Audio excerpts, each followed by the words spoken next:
நம்ம விவசாயத்துல இயற்கை விவசாயத்தை தவிர்த்து அதிக மகசூலுக்காக எப்போ பூச்சிக்கொல்லி மாதிரியான விஷயங்களை பயன்படுத்த ஆரம்பிச்சோமோ அப்போத்துல இருந்தே நம்மளுக்கு புது புது பிரச்சனைகள் வந்துகிட்டே தான் இருக்கு.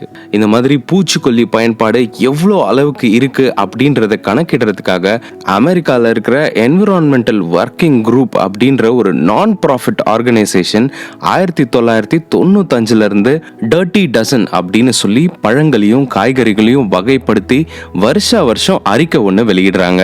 இந்த அறிக்கையின்படி 12 காய்கறிகளும் பழ வகைகளும் டர்ட்டி டசன்னு வகைப்படுத்தப்பட்டது.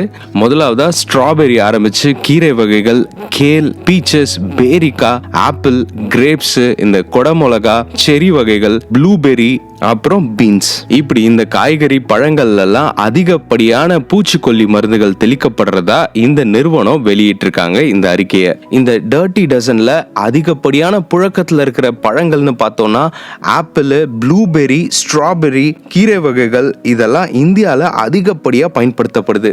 அப்போ டர்ட்டி டசன் இந்த உணவு வகைகளெல்லாம் சொல்லியிருக்கிறதுனால இதை சாப்பிடக்கூடாதா அப்படின்னு நீங்கள் கேட்டிங்கன்னா அப்படி கிடையாது.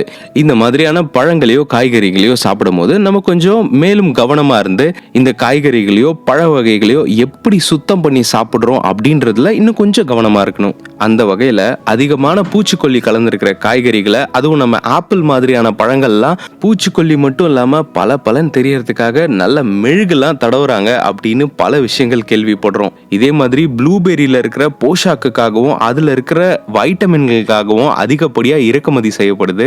இதையும் நம்ம சாப்பிடும் போது இதை எவ்வளவு நல்லா சுத்தம் பண்ணி சாப்பிடணும்ன்றதுல கவனமா இருக்கணும். இந்த மாதிரி பூச்சிக்கொல்லி மருந்து எதுல அதிகமா பயன்படுத்தப்படுது அப்படின்றது நம்மளுக்கு இந்த நிறுவனம் தெரிவிச்சிட்டாங்க.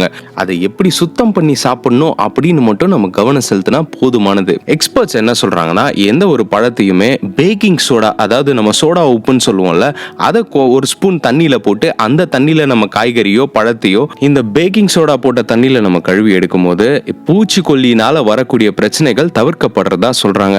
இதே மாதிரி சுடு தண்ணியில பழங்களையோ காய்கறிகளையோ கழுவும் போதும் பிரச்சனைகள் குறைக்கப்படுதுன்னு சொல்றாங்க. டர்ட்டி டசன் வகைப்படுத்தப்பட்ட இந்த மாதிரி பழங்கள் காய்கறி மட்டும் இல்லாம எல்லா தானிய வகைகள்லயுமே இந்த மாதிரியான பூச்சிக்கொல்லிகள் பயன்படுத்தப்படுது. அதனால எல்லாத்தையுமே சுத்தமா வாஷ் பண்ணி பயன்படுத்த பழகணும். உங்க நலனை தேடி நான் இன்பசேகரன்.